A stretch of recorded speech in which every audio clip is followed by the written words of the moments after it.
بسم اللہ الرحمن الرحیم۔ السلام علیکم۔ حضرت ایوب علیہ السلام کو اللہ تعالیٰ نے بہت مال و دولت، زمین و جائیداد، مویشی، غلام اور اولاد عطا فرمائی تھی۔ آپ کے 7 بیٹے اور 7 بیٹیاں تھیں۔ پھر جب آپ علیہ السلام کو آزمائش میں مبتلا کیا تو یہ سب چیزیں واپس لے لیں اور آپ کی اولاد بھی انتقال کر گئی۔ آزمائش ختم ہونے پر اتنی ہی اولاد دوبارہ عطا ہوئی۔ آپ علیہ السلام کو طرح طرح کی بیماریاں لاحق ہو گئیں اور کوئی عضو صحیح سالم باقی نہ رہا سوائے دل اور زبان کے۔ ان تمام مصیبتوں، مشکلات اور بیماریوں کے باوجود آپ علیہ السلام نہایت صابر شاکر رہتے اور دن رات اللہ کا ذکر کرتے رہتے۔ آپ علیہ السلام کے پورے جسم پر بڑے بڑے پھوڑے بن گئے جن میں کیڑے پڑ گئے تھے، کوئی ساتھ نہ بیٹھتا تھا، حتیٰ کہ آپ علیہ السلام کو شہر سے باہر ایک کوڑے کرکٹ کے ڈھیر میں ڈال دیا گیا۔ لوگوں کا آپ علیہ السلام سے ملنا جلنا بند ہو گیا اور کوئی بھی غم خوار نہ رہا سوائے بیوی کے جو ان کا بے حد خیال رکھتی اور ان کی خدمت میں لگی رہتی۔ سعدی رحمت اللہ علیہ فرماتے ہیں کہ حضرت ایوب علیہ السلام کا گوشت تک جسم سے جھڑ چکا تھا، صرف ہڈیاں اور پٹھے باقی رہ گئے تھے۔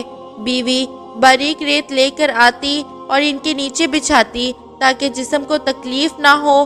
پھر جب بیوی کو خدمت کرتے طویل زمانہ گزر گیا تو ایک مرتبہ حضرت ایوب علیہ السلام سے کہا، اگر آپ علیہ السلام اپنے پروردگار سے دعا کریں تو وہ آپ علیہ السلام کو ان مصائب سے رہائی عطا فرمائے گا۔ اس پر آپ علیہ السلام نے حیرت انگیز جواب دیا کہ میں 70 سال تک صحیح سالم رہا ہوں، کم سے کم میں اللہ کے لیے 70 سال تو صبر کر لوں۔ یہ سن کر بیوی خاموش ہو گئی اور خدمت جاری رکھی۔ ابن ابی حاتم رحمت اللہ علیہ فرماتے ہیں کہ عبید بن عمیر سے مروی ہے کہ حضرت ایوب علیہ السلام کے 2 بھائی تھے۔ ایک دن آپ علیہ السلام سے ملنے آئے تو بھوک کی وجہ سے قریب نہ آ سکے اور دور کھڑے ہو گئے۔ پھر ایک دوسرے سے کہا، اگر اللہ تعالیٰ ایوب علیہ السلام میں کوئی بھلائی یا خیر جانتا تو اسے اس طرح تکلیف میں مبتلا نہ کرتا۔ اس بات سے حضرت ایوب علیہ السلام اس قدر غمزدہ ہوئے کہ کبھی کسی بات سے انہیں اتنی تکلیف نہ ہوئی ہوگی۔ آپ علیہ السلام نے فوراً بارگاہ رب العزت میں دعا کے لیے ہاتھ بلند کیے۔ قرآن پاک میں ارشاد باری تعالیٰ ہے کہ جب انہوں نے اپنے پروردگار سے دعا کی کہ مجھے تکلیف ہو رہی ہے اور تو سب سے بڑھ کر رحم کرنے والا ہے، تو ہم نے ان کی دعا قبول فرمائی اور انہیں جو تکلیف تھی وہ دور کر دی اور ان کو بال بچے بھی عطا فرمائے اور اپنی مہربانی سے ان کے ساتھ اتنے ہی اور بخشے۔ اور عبادت کرنے والوں کے لیے نصیحت ہے۔ قرآن مجید میں ایک اور جگہ ارشاد ہے، اور ہمارے بندے ایوب علیہ السلام کو یاد کرو جب انہوں نے اپنے رب کو پکارا کہ اے اللہ، شیطان نے مجھ کو ایذا اور تکلیف دے رکھی ہے۔